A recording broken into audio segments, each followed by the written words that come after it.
Ini adalah pohon kepuk. Pohon kepuk ini telah mencapai tinggi 16 meter dan sangat disakralkan oleh warga Pemecutan Bali. Pohon kepuk ini tumbuh dari rambut Raden Ayu Pemecutan atau Raden Ayu Siti Khadijah yang semasa hidupnya memiliki rambut hitam dan lurus serta panjang.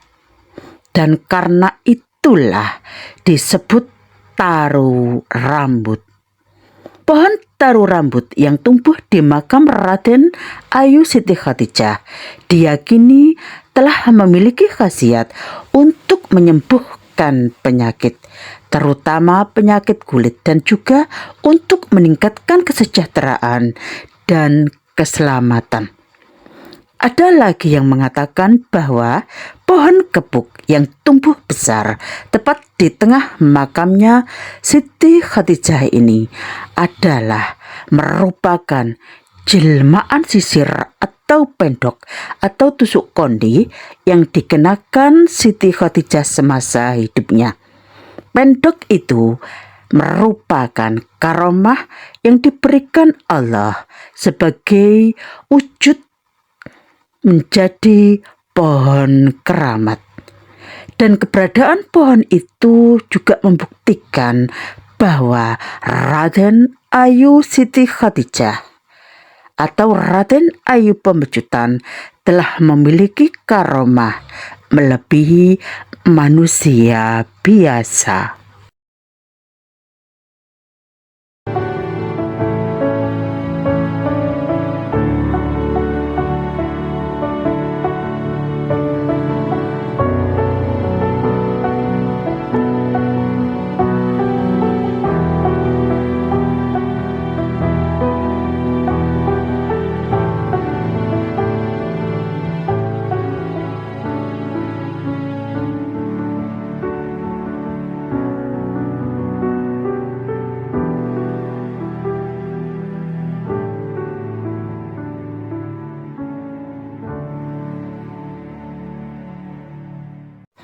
Assalamualaikum warahmatullahi wabarakatuh. Selamat siang. Salam sejahtera bagi kita semua. Salam Om Swastiastu, Namo Buddhaya, Wedidong Tian, salam kebajikan. Bapak Ibu, saat ini saya sedang berada di makam keramat Raden Ayu Siti Khadijah Pemecutan yang beralamatkan di Jalan Gunung Batu Karu, Pemecutan, Kecamatan Denpasar Barat, Kota Denpasar, Bali. Raden Ayu Siti Khadijah ini sebenarnya punya nama asli yaitu Gusti Ayu Maderai atau kita menyebutnya dengan Raden Ayu Pemecutan. Beliau ini adalah putri kesayangan dari Raja Pemecutan. Gusti Ayu Maderai atau Raden Ayu Siti Khadijah terkenal sangat cantik dan disayang oleh semua orang. Dan beliau ini menjadi kembang kerajaan Pemecutan. Tak sedikit para pembesar kerajaan yang ada di Bali yang ingin meminang sang putri. Dan pertemuan Gusti Ayu Maderai atau Raden Ayu Siti Khadijah Pemecutan ini dengan Raja Madura Cakraningrat IV terjadi tidaklah begitu saja. Pertemuan beliau berdua berawal ketika ada musibah datang.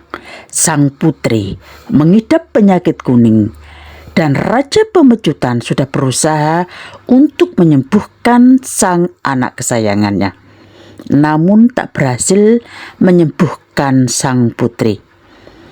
Hingga Raja Pemecutan membuat sebuah sayembara yang berisi siapapun yang dapat menyembuhkan menyembuhkan penyakit sang putri jika perempuan akan diangkat menjadi anak raja dan jika laki-laki akan dikawinkan dengan Raden Ayu Pemecutan. Kabar tentang sayembara ini terdengar oleh seorang syekh atau ulama yang berada di Yogyakarta dan beliau mempunyai seorang murid atau anak didik yang telah menjadi raja di Madura, yaitu Cakraningrat IV. Seorang syekh atau ulama yang ada di Yogyakarta tersebut memanggil muridnya Cakraningrat IV untuk segera ke Yogyakarta, dan beliau Cakraningrat IV diperintahkan oleh gurunya untuk mengikuti sayembara tersebut. Kemudian Raja Madura Cakraningrat IV berangkat kembali dan hasilnya dapat ditebak, yaitu Raden Ayu Pemecutan dapat disembuhkan oleh Cakraningrat IV. Setelah sang putri kesayangan sembuh, maka beliau Raja Pemecutan menepati janjinya dan menikahkan Raden Ayu Pemecutan dengan Cakraningrat IV dengan pernikahan Muslim. Keduanya harus beragama Islam. Raden Ayu Pemecutan pun menjadi mu'alaf dan bergelar Raden Ayu Siti Khadijah. Sang putri yang telah dinikahi oleh Cakraningrat IV kemudian diboyong ke Madura. Suatu ketika Raden Ayu Pemecutan pulang kembali untuk mengunjungi kedua orang tua dan keluarga. Dan untuk berangkat kembali, Raden Ayu Siti Khadijah diantar oleh para kiai beserta 40 orang pengiring dan pengawal. Untuk pergi kembali, Raja Madura Cakraningrat IV telah memberikan bekal berupa guci, keris, dan sebuah pusaka yang berbentuk tusuk konde yang diselipkan di rambut sang putri. Sesampainya di kerajaan Pemecutan, Raden Ayu Siti Khadijah disambut dengan sangat meriah sekali. Namun kala itu tidak ada yang mengetahui bahwa sang putri telah memeluk agama Islam. Hingga suatu hari ketika ada suatu upacara melegia atau nikah, yaitu upacara Atmawedana yang dilanjutkan dengan linggihan atau menyetanakan Betara Hyang di Pamerajan atau tempat cuci keluarga, Puri Pemecutan. Raden Ayu Pemecutan berkunjung ke Puri tempat kelahiran beliau. Singkat cerita, hingga pada suatu hari saat sandikala atau menjelang petang di Puri, Raden Ayu Pemecutan alias Raden Ayu Siti Khadijah telah melaksanakan ibadah sholat maghrib di Merajan Puri dengan menggunakan mukena. Ketika beliau melaksanakan ibadah sholat maghrib, ada seorang patih di Puri melihat beliau saat melaksanakan ibadah sholat maghrib. Patih dan pengawal kerajaan tidak menyadari bahwa Siti Khadijah telah memeluk agama Islam dan saat itu sedang melaksanakan ibadah sholat. Menurut kepercayaan di Bali, apa yang dilakukan oleh sang putri tersebut dianggap aneh dan dikatakan sebagai penganut aliran ilmu hitam. Akibat ketidaktahuan pengawal istana, keanehan yang disaksikan di Puri tersebut membuat pengawal dan patih kerajaan menjadi geram dan melaporkan hal tersebut kepada raja.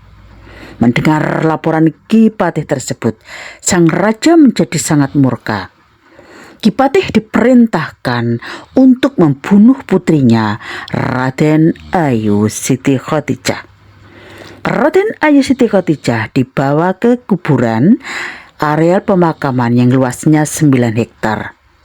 Sesampai di depan pura Kepuh Kembar, Raden Ayu Siti Khadijah berkata kepada patih dan pengiringnya, Begini kata Siti Khadijah, "Aku sudah punya firasat sebelumnya mengenai hal ini. Karena ini adalah perintah raja, maka laksanakanlah. Dan perlu kamu ketahui bahwa aku ini saat yang kamu lihat pada saat pakai mukena itu saya sedang melaksanakan sholat maghrib menurut kepercayaan agama Islam. Tidak ada maksud jahat apalagi ngelia."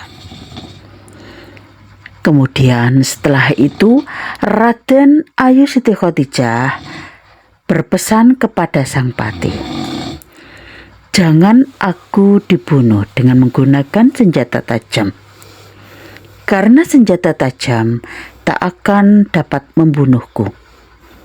Bunuhlah aku dengan menggunakan tusuk konde yang diikat dengan daun sirih serta dililitkan dengan benang 3 warna, yaitu warna merah, putih, dan hitam atau tridatu. Tusukkanlah benda tersebut ke dadaku. Apabila aku sudah mati, maka dari badanku akan keluar asap. Apabila asap tersebut berbau busuk, maka tanamlah aku. Tetapi apabila mengeluarkan bau yang harum, maka buatkanlah aku tempat suci yang disebut keramat." Setelah Raden Ayu Siti Khadijah meninggal dunia, memang betul dari badannya telah keluar asap, dan ternyata bau yang keluar dari badannya sangatlah harum. Peristiwa inilah yang mengejutkan para patih dan pengawalnya. Perasaan dari para patih dan pengiringnya menjadi tak menentu. Ada yang menangis dan seterusnya. Sang raja menjadi sangat menyesal dengan keputusannya. Jenazah Raden Ayu Siti Khadijah dimakamkan di tempat tersebut dan dibuatkan tempat suci yang disebut keramat. Jenazah Raden Ayu Siti Khadijah sesuai dengan permintaan beliau menjelang dibunuh, beliau meminta agar yang merawat makam beliau adalah Gede Sedehan Glogor yang saat itu menjadi kepala urusan istana di Puri Pamejutan. Dan karena itulah makam beliau kini terkenal dengan nama Keramat Agung Pamejutan Raden Ayu Siti Khadijah. Bapak Ibu, Raden Ayu Siti Khadijah meninggal dunia dan dimakamkan di Keramat Agung Pamejutan. Hingga pada suatu hari dari makam Raden Ayu Siti Khadijah telah tumbuh sebuah pohon yang tingginya sekitar 50 cm tepat di tengah-tengah kuburan. Pohon tersebut membuat kuburan Siti Khadijah terbelah. Pohon itu dicabut oleh Sedahan Moning, istri dari Sedahan Glogor. Ajaibnya, setelah dicabut dan dibersihkan, tumbuh lagi dan membesar. Begitulah seterusnya. Melihat keganjilan itu, akhirnya penjaga makam yaitu Gede Sedahan Glogor dan istrinya membiarkan pohon itu terus tumbuh. Dan menurut penjaga makam yang sekaligus kepala istana kerajaan, saat beliau dan istrinya Sedahan Moning sedang bersemedi di hadapan makam tersebut, beliau diperintahkan atas wasiat Siti Khadijah agar merawat pohon kepu itu sebagai bukti bahwa Siti Khadijah atau Raden Ayu Pamecutan atau Gusti Ayu Maderai bukanlah orang sembarangan. Pohon tersebut konon tumbuh dari rambut Raden Ayu yang semasa hidupnya telah memiliki rambut hitam, lurus dan panjang. Sampai sekarang, pohon tersebut tumbuh tepat di atas makam beliau dan orang menyebutnya dengan sebutan taruh rambut. Kini pohon kepuk itu tumbuh besar di makam beliau Siti Khadijah dan telah mencapai tinggi 16 meter serta sangat disakralkan oleh warga setempat. Pohon kepuk itu sudah tidak bisa panjang lagi atau mengecil lagi. Sejak dahulu ukuran tingginya juga sama, yaitu 16 meter. Bapak, Ibu, ada banyak orang yang memberikan kesaksian, terutama juga penerus juru kunci Jiro Mangkusatu Madebuker.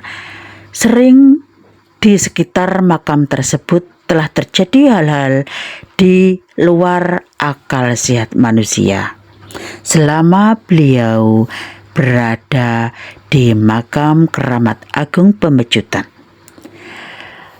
Yang paling menonjol dari keanehan tersebut adalah ranting dan dahan pohon kepuk sering berjatuhan namun tidak pernah menyentuh atap makam.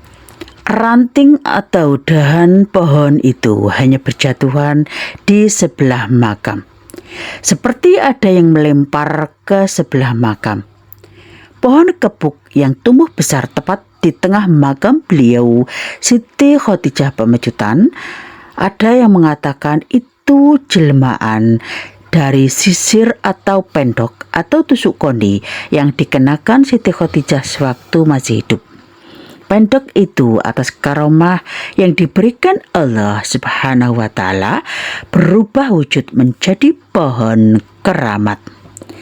Keberadaan pohon itu telah membuktikan bahwa Siti Khadijah atau Raden Ayu Pamecutan telah memiliki karomah melebihi manusia biasa.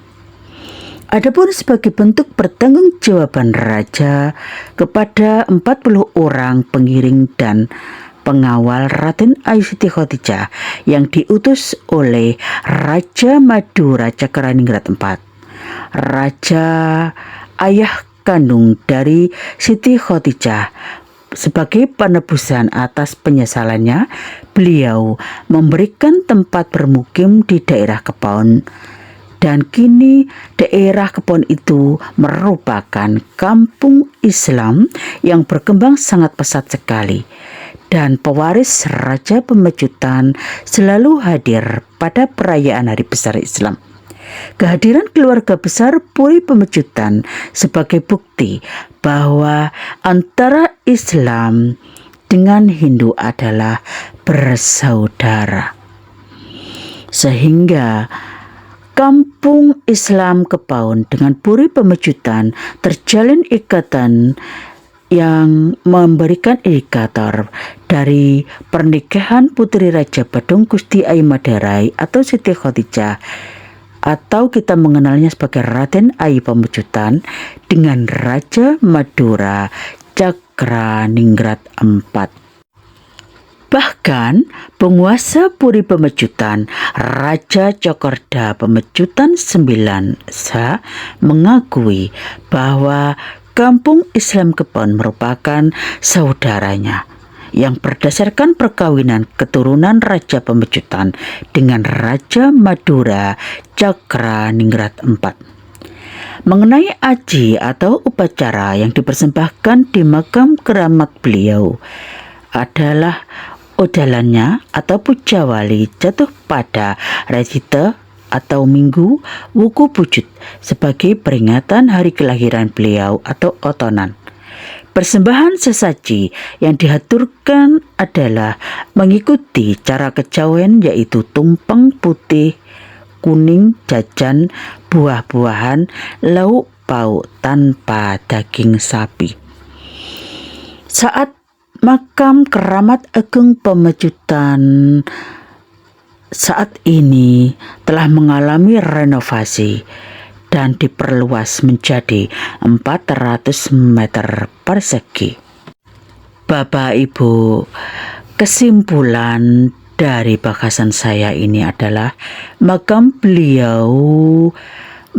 Keramat Agung Pamecutan adalah simbol dari pemersatu antara agama Hindu dan agama Islam.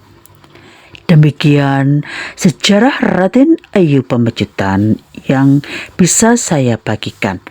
Cerita ini saya sarikan dari berbagai sumber, baik dari artikel-artikel yang ada maupun tangkapan lisan-kelisan dari para cerita warga setempat. Terima kasih masih setia di channel kami, channel yang hadir untuk menghibur, mengedukasi, menginformasikan, menginspirasi, dan memotivasi Anda. Wassalamualaikum warahmatullahi wabarakatuh.